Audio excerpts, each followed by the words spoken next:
Parang mga estatwa lang.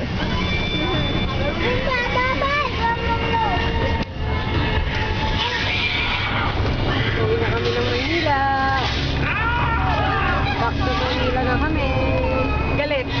Why? Kakain daw. She wants to eat. Bigyan mo ng kapirasong ulam sa kanin. Ayaw. Yan mo na.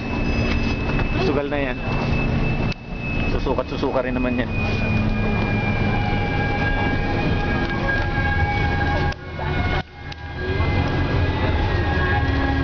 Tama. Uuwi na kami. Kain-kain pa. Back to Manila na kami.